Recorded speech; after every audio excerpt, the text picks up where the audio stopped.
Bonjour à tous. Bonjour Charles, comment ça va? Ça va bien. Ça va bien, c'est le Festival de Cannes. Oui. Et on va descendre notre marche parce qu'on en a qu'une. Le 64e. Le 64e. Et donc c'est l'occasion pour nous justement de parler de Cannes, de l'histoire du festival. Avec vous Charles, vous allez vous prendre votre place? Allez, on se retrouve tout de suite.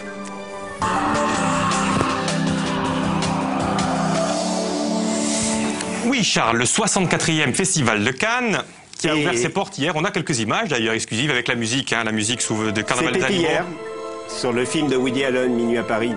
Oui. Alors, placé sous quel signe ce soir, cette année, le Festival de Cannes? Dites-moi, la compétition comme d'habitude, des bons films, Robert De Niro. Voilà, on le voit, il a été applaudi longuement hier. Hein, sa carrière est vraiment brillante. C'est le président du jury. Oui, mais ça reste un acteur. Et puis l'affiche qu'on doit à Schwarzberg, le cinéaste photographe, c'est Faye Dunaway qu'on voit. Et il y a bien sûr un film qui est attendu, le film de Terrence Malick. Ah oui, moi j'attends celui de Woody Allen. Ah oui, celui de Woody Allen, vous pouvez le voir. Dès aujourd'hui, hein, vous pouvez le voir. Hein. Il est sorti aujourd'hui. Donc Terrence Malick, c'est un film qui est très attendu depuis 2 ans avec Brad Pitt et Sean Penn. Voilà. Belmondo, cette année. Et il y a un hommage à Belmondo. Oui. Le 18 mai, on va rendre hommage à Bébel, que l'on voit dans Pierrot le Fou. Magnifique quand il se met ce maquillage bleu avant de se faire sauter à la dynamite. La dernière fois qu'il est venu à Cannes, là on le voit avec Marie-France Pizier, qui aurait dû être, la regrettée Marie-France Pizier, que j'aimais beaucoup. Céline et Julie vont en bateau quand elle magnifique. Magnifique. Alors on va souhaiter bien sûr bonne chance à tous les lauréats, mais nous, comme on est en Corse, on va parler des lauréats anciens, mais surtout des films méditerranéens. Des films méditerranéens, oui, se sont vraiment imposés dans les Palmes d'Or pendant une période. Oui, il y en a eu quelques-uns. Hein. Oui, beaucoup de films. Alors en espagnol, il y avait Buñuel avec Viridiana, mais il y a eu beaucoup de films italiens avant l'époque Berlusconi, bien entendu, où le cinéma italien était vraiment très fort et maintenant vers Berlusconi, c'est plutôt le cinéma érotique maintenant. Avant, c'était autre chose. C'est un peu rien avec Berlusconi. Donc et les cinéastes ont beaucoup de mal. Mais il y avait le Guépard, par exemple, en 63. Il y avait aussi Blow Up, qui a été un événement important d'Antonioni en 67. Oui. Mais Antonioni a toujours fait Gus Van Sant.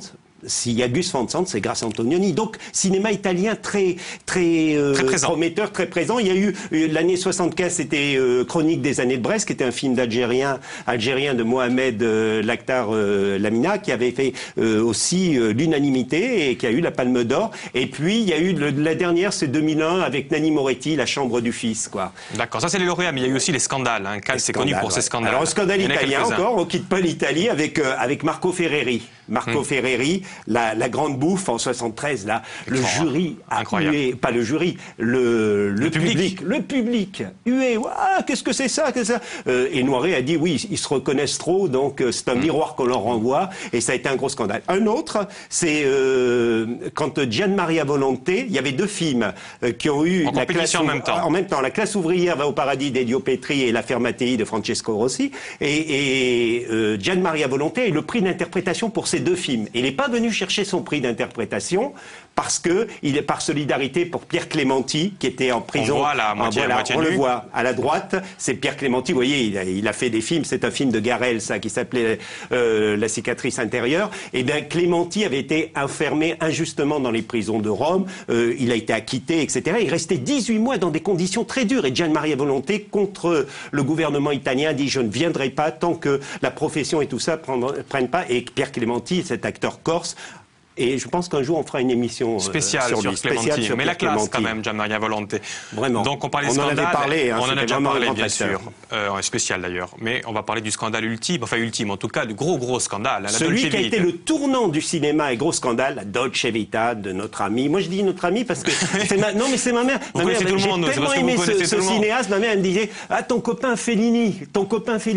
Et c'est vrai que Federico Fellini a été vraiment un moteur dans tout le cinéma. Palme d'Or en 60. Et c'est Simenon, parce qu'il y avait 2 ou 3 qui disaient oui, on peut pas donner ça. Simenon, qui était dans le jury à ce moment-là, qui s'est battu et une amitié est née entre Fellini et Simenon à cette époque. Ils ont échangé des lettres. Pour la petite histoire, Charles, au début, ça devait être Newman, je crois, qui devait être dans le casting, non? Oui, il devait jouer le rôle de Mastroianni et le rôle tenu par Alain Cuny, ça devait être Henri Fonda. Parce que c'était Laurentiis qui faisait la distribution, il voulait que ce soit. Et puis bon, ça s'est pas fait comme ça. Et Mastroianni, qui avait fait fait Nuit Blanche, je crois, avec Visconti, il n'était pas très très connu, est devenu le double de Fellini à partir de ce moment-là. Et c'est un film qui a fait vraiment, il déstructurait le récit. Il a eu des gros problèmes avec l'Église parce que les gens, le Vatican a dit. On va voir d'abord les personnes qui vont voir ce film-là seront excommuniées. Et il y a eu des gens excommuniés parce qu'ils sont allés voir. La mère de Fellini, elle sortait plus dans les rues de Rimini. On disait, votre fils, c'est le diable. Vous voyez, c'était vraiment un scandale. Mais par contre, ça a donné la Dolce Vita. Mais non, quand on parle de la douceur de vivre. On peut voir un extrait, voilà.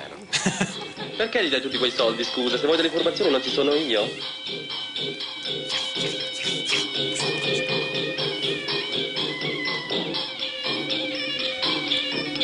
Alors là, on assiste à un Mastroianni qui joue le rôle d'un journaliste de presse à scandale. Et vous voyez qu'il y a un photographe aussi de presse à scandale qui est prêt à tout pour... Mais avant de revenir là-dessus, justement, gros succès quand même. Gros succès, c'est un film qui a coûté 6 millions... 60 millions de francs. 60 millions, oui, et qui a remporté à peu près 2 milliards. Les salles étaient combles, etc.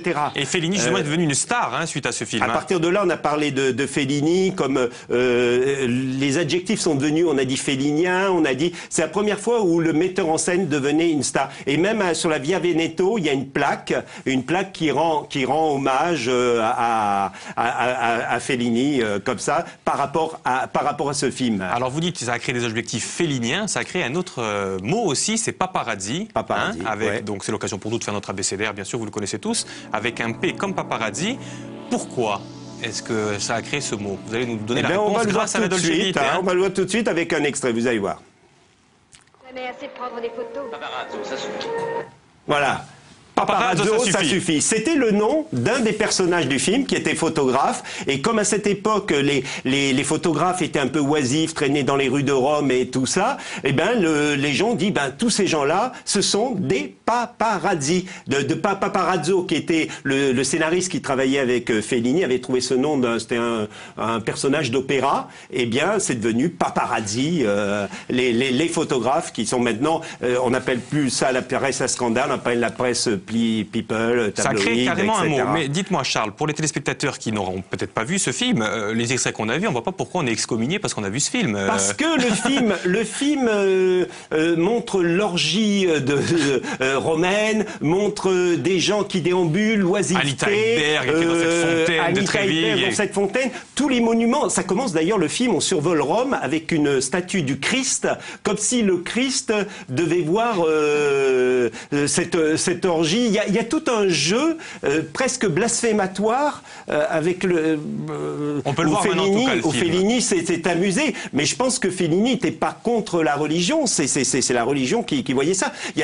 Avant, quand il a fait la Strada, il Bedone, et puis les Nuits de Cabiria, la chrétienté était avec lui, le Vatican est avec lui, oh, magnifique, magnifique, et tout d'un coup, le Vatican se prend ce film dans la tête et ils disent, Fellini, rayez, vous êtes excommunié. Rien que pour ce que vous dites, ça vaut le coup de regarder la Dolce Vita. On va revenir avec un événement régional. C'est la Semaine de la Critique qui fête ses 50 ans à la Cinémathèque de Corse du 24 au 28 mai, justement. C'est l'occasion pour nous de parler de ça, de la Semaine de la Critique en Corse.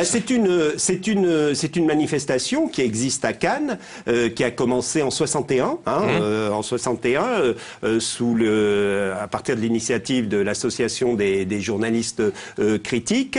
Et parce que Cannes est composé de plusieurs manifestations. Il y a un certain regard, la quinzaine des réalisateurs, si vous voyez dans vos journaux ces différentes choses, tout ça comprend. Nous, on a parlé de la compétition officielle avec les Palmes d'Or, mais et la Semaine de la Critique a commencé à exister en 61. Et c'était une sorte de tête chercheuse. C'était la presse, les critiques qui devaient trouver des créations, cinématographiques, la jeune création cinématographique. En dehors de la compétition officielle, elle devait chercher d'autres films à mettre en valeur, c'est ça?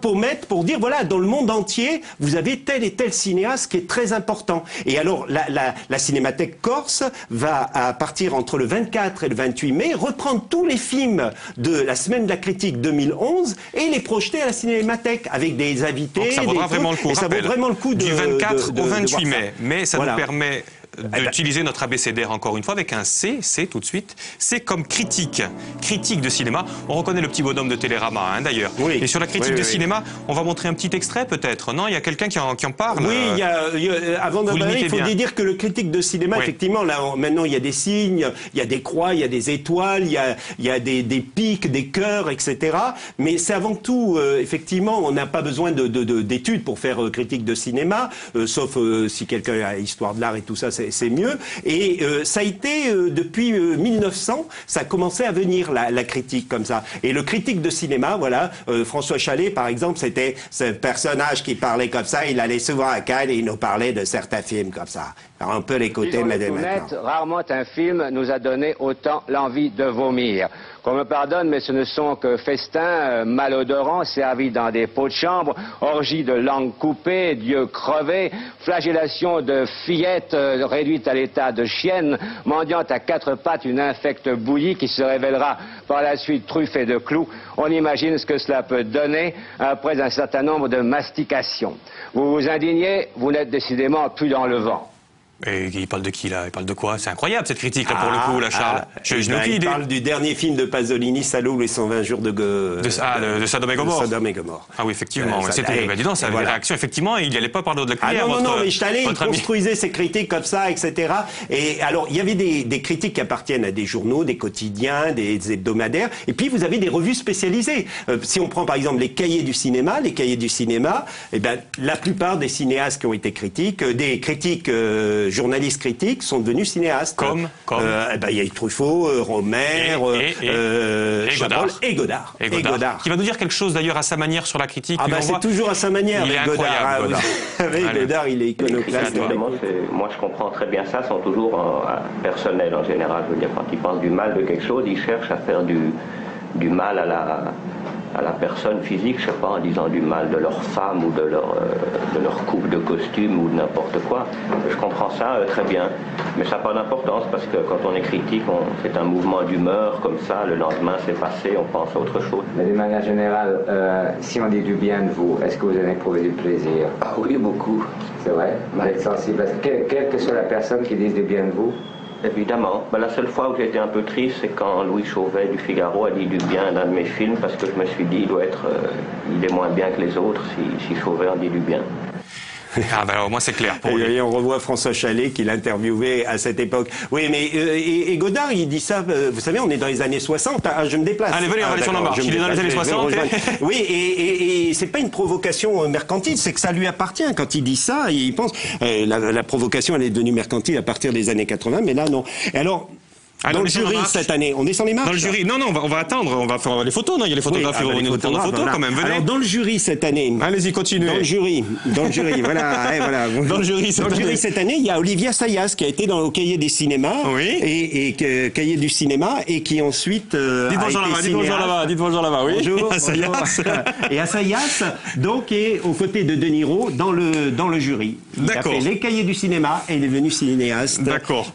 Souriez. En compétition ce soir, qu'est-ce qu'on peut aller voir? Dites-moi, Charles. Ce soir, il y a un film. Il faut que je regarde. Regardez dans vos journaux. Vous ne connaissez pas par cœur. Non, je connais pas. Non, je crois que c'est un film.